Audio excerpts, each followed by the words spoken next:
Hello welcome to Vayuputra engineering and academy institute. ఇప్పుడు మనం forest mensuration second set start చేద్దాం. Practice the let's dive into it. So एक मिनट, मुझे अपना क्रिएशन टूल्स को एनेबल कर दीजिए. ओके, स्टार्ट చేద్దాం. The Biltmore stick works on the principle of similar triangles ఏంటి అని అన్నాడు. అసలు బిల్ట్మోర్ స్టిక్ అంటే ఏంటి అన్న చూద్దాం. అందరం బిల్ట్మోర్ స్టిక్ అంటే ఏం లేదండి, ఏం లేదని కాదు, ఉంది, అలాగే చెప్తాను. మీరు ఇక్కడ ఉన్నారు, బాహుబలిలో ఉన్నారు. ఇక్కడ మీకు ఏం చేశారంటే ఓ చెట్టు హైట్ ఎంత ఉందో కొలుచుకుంటారా అని చెప్పారు. ఓకే, మీకు వస్తూ ఒక బిల్ట్మోర్ స్టిక్ ఇచ్చారు. ఆ బిల్ట్మోర్ స్టిక్ ఇలా తీసుకున్నారు. ఆ బిల్ట్మోర్ స్టిక్ తీసుకుని ఏం చేస్తారంటే కొన్ని అడుగులు దూరం వెళ్తారు. జనరల్ గా వచ్చేసరికి 66 అడుగులు, 66 అడుగులు దూరం. ఓకే, సో ఇప్పుడు ఏం చేస్తారు, ఈ బాటమ్ రీడింగ్ దాన్ని ఈ ట్రీతో మ్యాచ్ అయ్యేలాగా కొంచెం డౌన్ చేస్తారు. ఓకే, సో ఇక్కడ పెట్టుకుని దీంతో ఇలాగ డౌన్ చేశారు.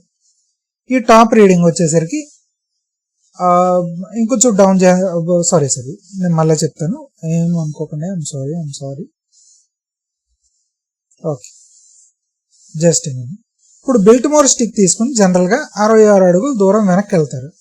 66 అడుగులు దూరం వెనక్కి వెళ్ళిన తర్వాత ఈ బద్దె పెడతారు. ఈ బద్దె అనేది దీన్ని స్ట్రైట్ గా పెడతారు. వీటి మీద కొన్ని రీడింగ్స్ అనేవి ఉంటూ ఉంటాయి. ఓకే, ఈ రీడింగ్స్ వచ్చేసరికి సపోజ్ ఇది వచ్చేసరికి దీని టాప్ తో కోయిన్సైడ్ అయింది, ఇది వచ్చేసరికి దీని బాటమ్ తో కోయిన్సైడ్ అయింది.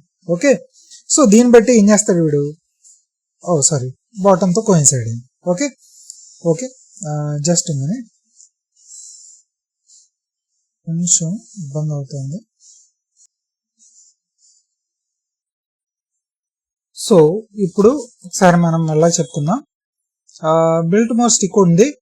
ఆ బిల్ట్మోర్ స్టిక్ ఏం చేస్తాడు, వీడు ఇలా పట్టుకుంటాడు. పట్టుకున్నప్పుడు ఏ విధంగా పట్టుకోవాలి అన్నది బిల్ట్మోర్ స్టిక్ లో కూడా చెప్పబడి ఉంటుంది. ఏమనంటే వీడి దగ్గర నుంచి చెయ్యి ఎంత చాపాలంటే 25 ఇంచెస్ దూరంలో చెయ్యి చాపాలి. एक मिनट, कहाँ गया वो diagram, right, just a minute, right.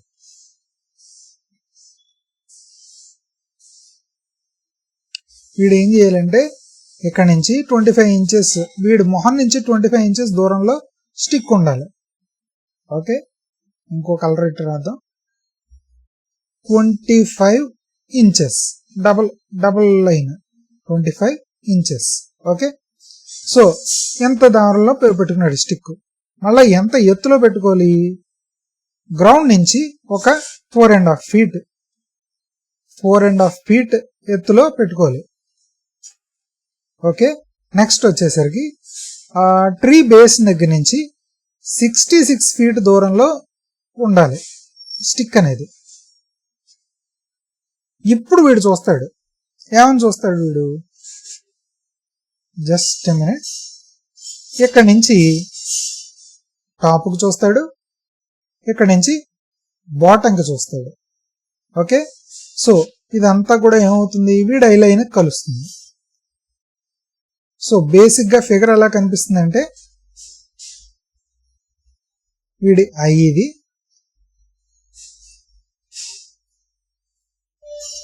Tree top bottom ఇది, మధ్యలో స్టిక్ ఇది. ఓకే, సో ఇది ఎంత దూరం, 25 ఇంచెస్. ఇది ఎంత దూరం, 66 ఫీట్. ఓకే, సో దీన్ని బట్టి సిమిలర్ ట్రయాంగిల్స్ ఉపయోగించవచ్చు. Height of the tree H అనుకున్నాం. ఓకే, సో ఈ బిల్ట్మోర్ స్టిక్ హైట్ కూడా ఎంతో కొంత హైట్ లో ఉంటుంది. సపోజ్ కరెక్ట్ గా ఈ బిల్ట్మోర్ స్టిక్ ఇక్కడ దాకానే ఈ దాంతోనే కోయిన్సైడ్ అవ్వాలని లేదు, ఈ స్టిక్ ఇంకొంచెం పొడుగు ఉండొచ్చు. బట్ ఈ టాప్ ఆఫ్ ది ట్రీ దీని మీద రీడింగ్తో ఎక్కడో అక్కడ కోయిన్సైడ్ అవుతుంది ఈ బాటమ్ ఆఫ్ ట్రీతో పాటు. ఆ కోయిన్సైడ్ అయ్యింది మీరు చూసుకుంటారు రీడింగ్ ఎంత అనేది.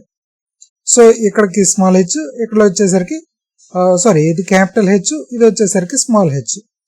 ఓకే, సో సిమిలర్ ట్రయాంగిల్స్ ప్రకారం హెచ్ బై, మళ్ళీ ఒక్కసారి just minute, H by 25 inches is equal to capital H by 66 feet, అంటే 1 feet 12 inches కాబట్టి. Okay, so 66 into 12 inches. దీన్ని బట్టి ఈ హైట్ అనేది ఏ రీడింగ్ దగ్గర స్టిక్ అవుతుంది. సపోజ్ ఈ స్మాల్ హెచ్ అనేది ఒక 30 centimeters అనుకుందాం. సో ఇంచెస్ లో కదా మాట్లాడుకుంటున్నాం మనం. సో ఇంచెస్ లో కనుక మాట్లాడుకుంటే I think it's around 36 feet I think is equals to, just a minute, 30 centimeters అంటే ఎంత, 1/3 feet. 1/3 feet అంటే 12 inches. 12 inches లో 1/3 అంటే ఎంత, 3 inches. అంతేనా? 3 inches అంటే 30 centimeters కాదు కదా. 1 feet is equals to 0.33 meters. అంతేనా? 1 feet is equals to 0.33 meters. అవునా? 3 feet అంటే 1 meter. అవునా? సో అంటే 0.33 అంటే అప్రాక్సిమేట్లీ 30 centimeters. ఓకే, సో ఈ హైట్ వచ్చేసరికి బద్దెది ఇప్పుడు 1 feet అనుకుందాం. Suppose 1 feet. సో 1 feet అంటే 12 inches. 12 inches బై అంటే 12 inches by 25 inches is equals to capital H by 66 into 12. దాన్ని బట్టి capital H height of the tree అంతా మనకు వచ్చేస్తుంది. సో ఈ బిల్ట్మోర్ స్టిక్ అనేది మెయిన్ గా ఎక్కడ గుర్తు పెట్టుకోవాలి అంటే కనుక 66 feet దూరంలో నుంచి ఉండాలి, 4.5 feet ఎత్తులో ఈ స్టిక్ ను పట్టుకుని ఉండాలి. ఓకే, అండ్ మీ ఐ దగ్గర నుంచి 25 inches దూరంలో ఉంచుకోవాలి. ఇలా చేసినప్పుడు ఇది బేస్ ఆఫ్ ది ట్రీతో ఉంటుంది, ఇదేమో టాప్ ఆఫ్ ది ట్రీతోని ఏ రీడింగ్ దగ్గర తగులుతుందో స్టిక్ ది ఆ రీడింగ్ అది నోట్ చేసుకుని సిమిలర్ ట్రయాంగిల్స్ ఉపయోగించి హైట్ ఆఫ్ ది ట్రీ అనేది చేస్తారు. సో సిమిలర్ ట్రయాంగిల్స్ అనేది ఉపయోగిస్తారు దీంట్లో. In Smalian's formula volume is calculated using basal area at the base and top, basal area at the mid point, ఇంకోటి girth at 1/3 and 2/3 height. Next one ఇంకా ఉంది, D option లేదంటే C option and D option ఉండాలి కదా. Just minute, ఏదో తప్పు జరిగింది అక్కడ.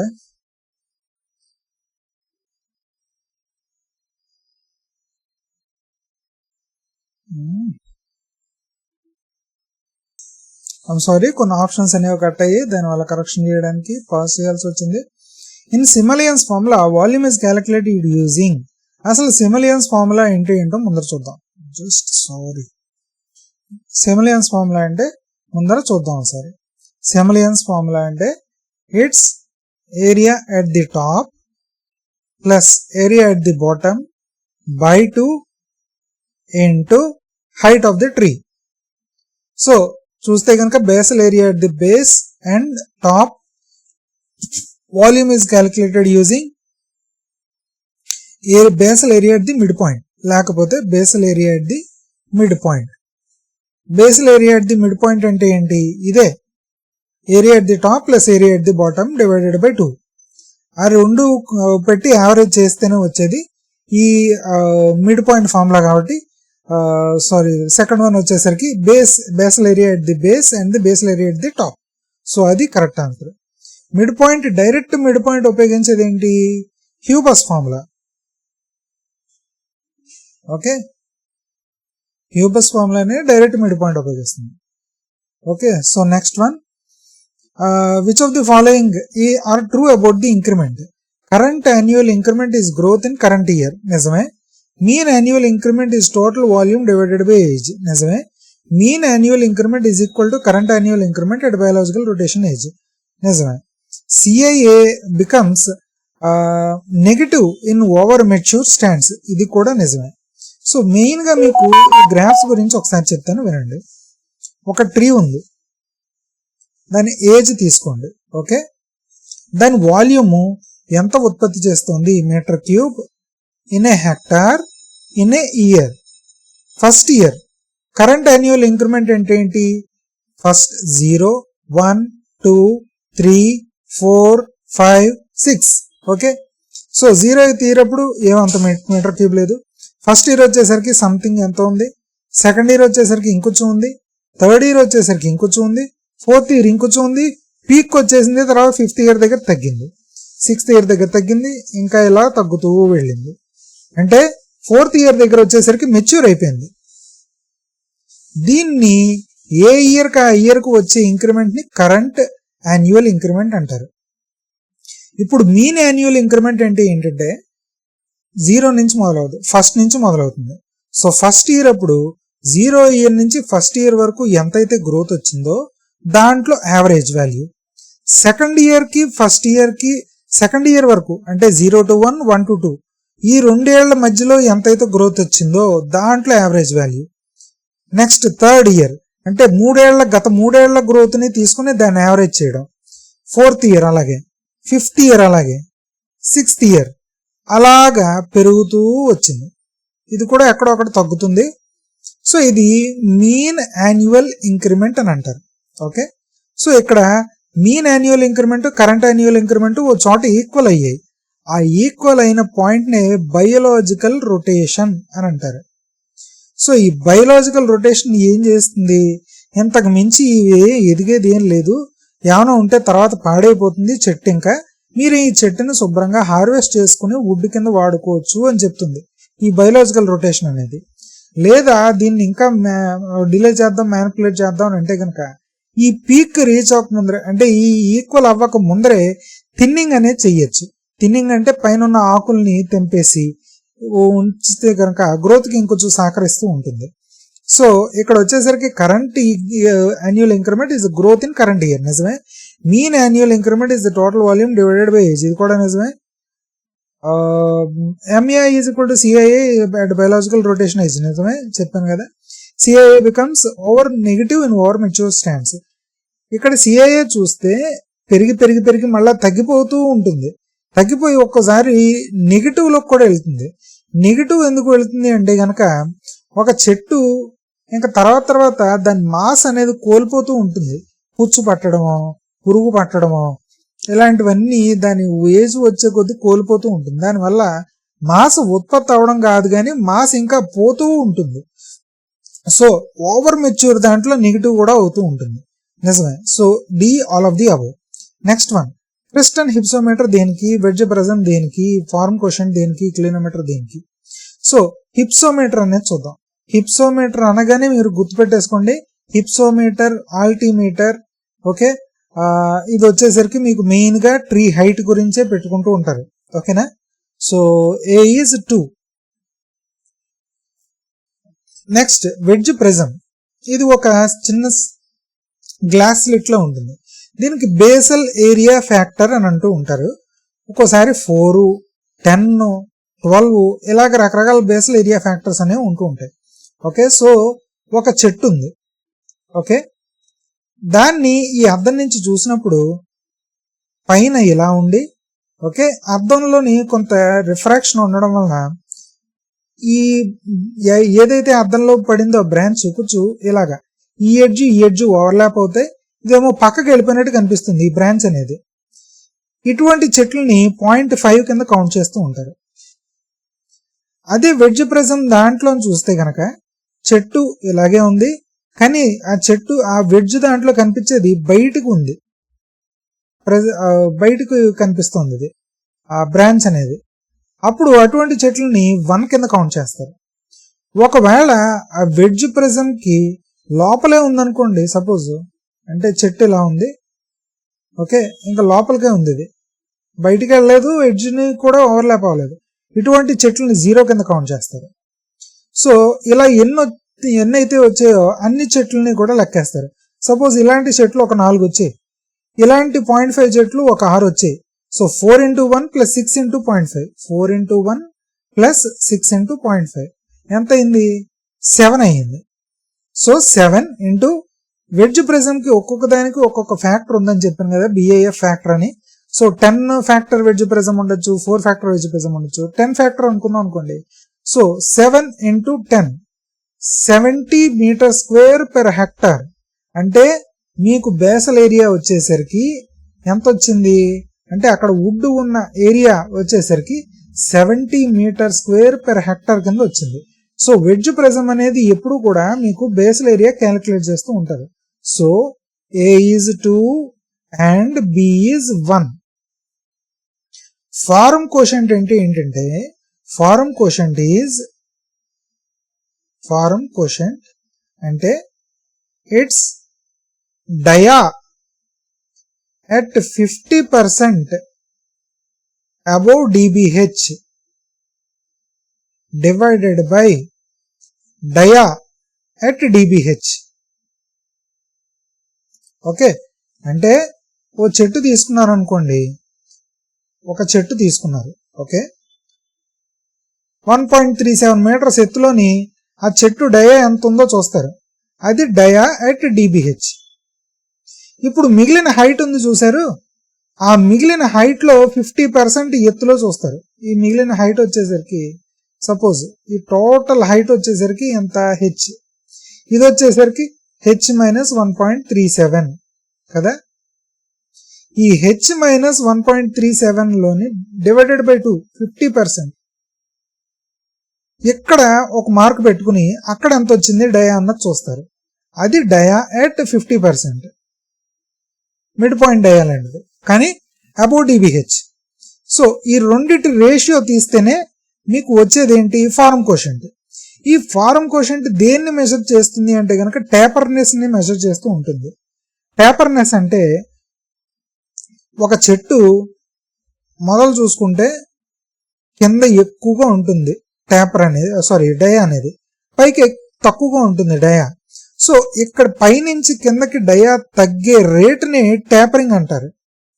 ఈ టేపరింగ్ అనేది ఫారం కోషంట్ ద్వారా మెజర్ చేస్తూ ఉంటారు.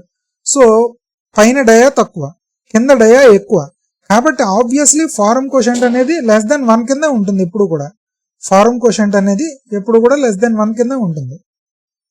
ఓకే, సో దాన్ని బట్టి ఏంటి, ఫారం కోషంట్ అనేది ఇప్పుడు <1 కింద ఉంటుంది కాబట్టి so but highly tapered trees అలా ఉంటుంది.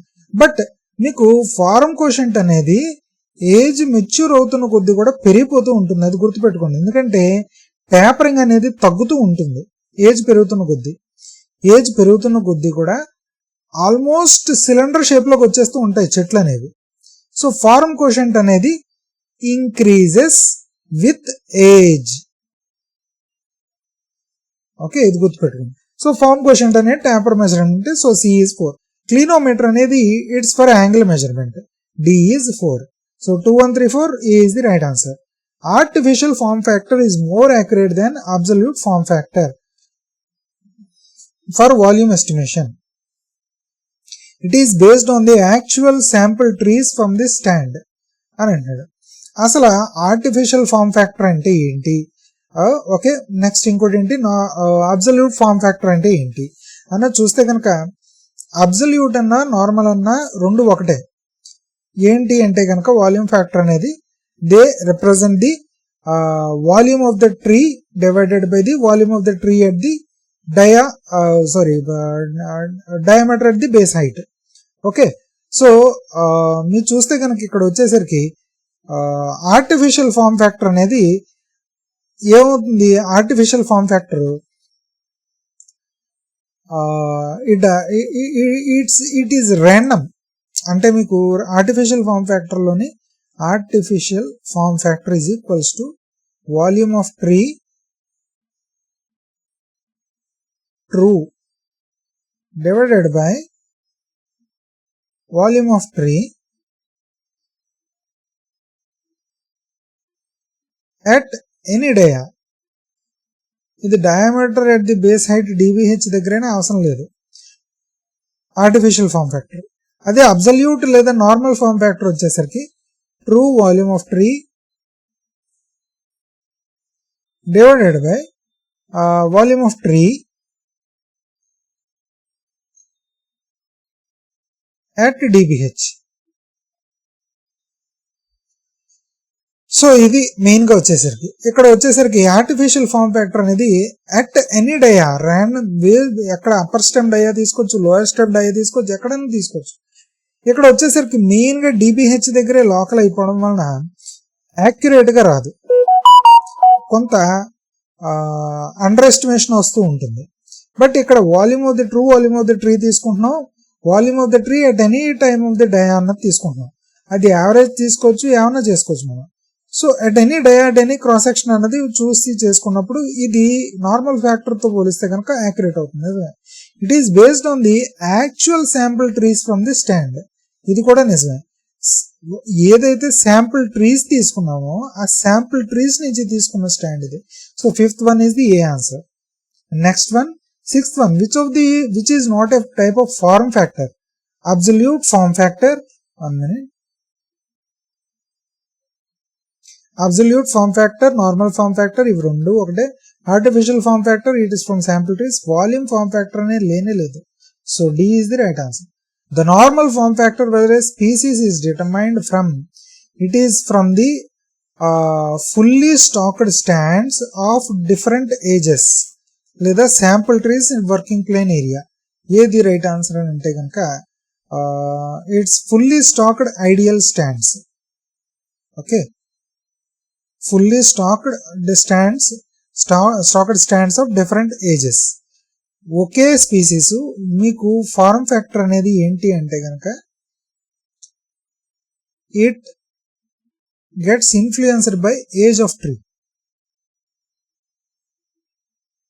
It gets influenced by age of tree. So ఒక ట్రీ తీసుకున్నారు, 1 year దగ్గర ఉంది. సో ఇక్కడ ట్రూ వాల్యూమ్ ఎంత, సపోజ్ సమ్ ఎక్స్ అనుకుందాం. But volume at the diameter of the base height అంటే అది ఒక x1 అనుకుందాం.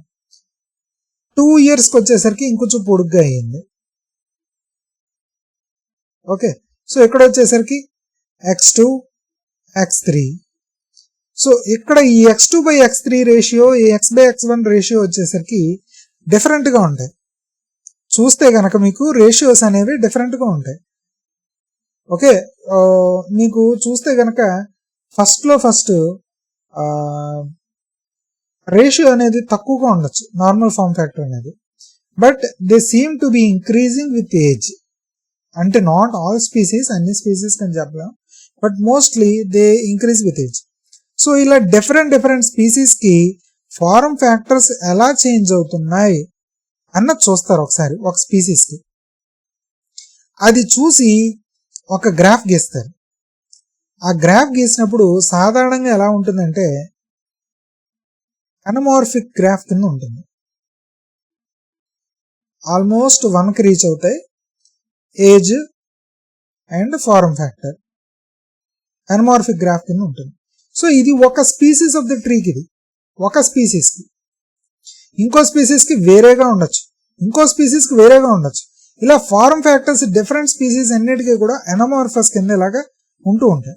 So fully stacked stands of different ages కన్నది చూసి ఇలా గ్రాఫ్స్ గీసి నార్మల్ ఫార్మ్ ఫ్యాక్టర్ గ్రాఫ్స్ గీస్తూ ఉంటారు. Okay, in yield table the culmination of MAI indicates maximum biological growth. Economic rotation అన్నది వేరండి. ఒక్కోసారి ఏం చేస్తారంటే అది MAI అనేది మాక్సిమం రీచ్ అవ్వకపోయినా కూడా, అంటే CII MAI ఇంటర్సెక్ట్ అవ్వకుండా ముందరే కూడా ఒక్కోసారి హార్వెస్ట్ చేసేస్తూ ఉంటారు ఎకానమీ కోసం అన్న ఉద్దేశంతో.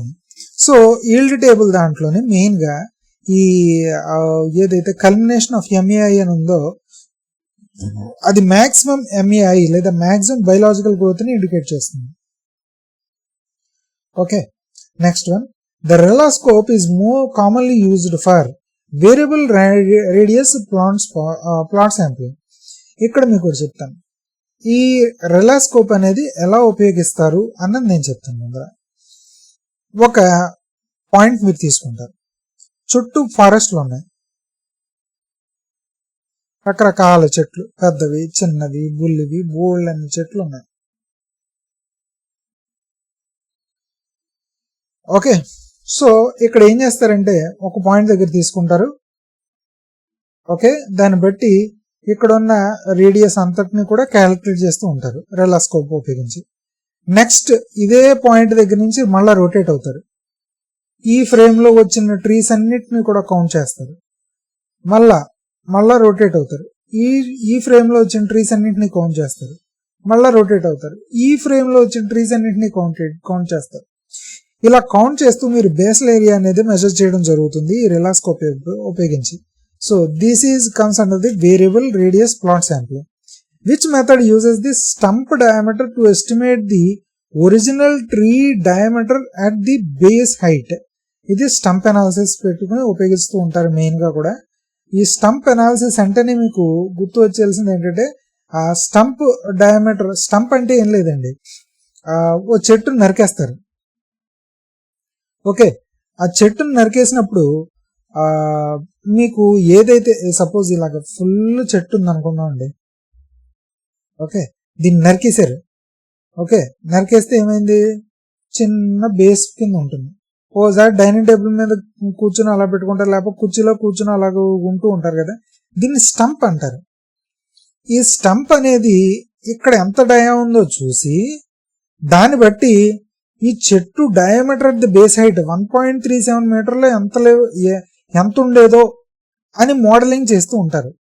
ఓకే, అదే ఈ స్టంప్ అనాలిసిస్. కరెక్షన్ ఫ్యాక్టర్ కూడా ఉపయోగిస్తూ ఉంటారు.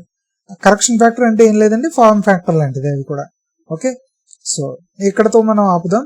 నెక్స్ట్ వచ్చేసరికి మనం మళ్ళా కంటిన్యూ అవుదాం. ఇప్పటికీ నా ఛానల్కి సబ్స్క్రైబ్ అవ్వకపోతే please subscribe to my channel. And thank you so much and జై హింద్.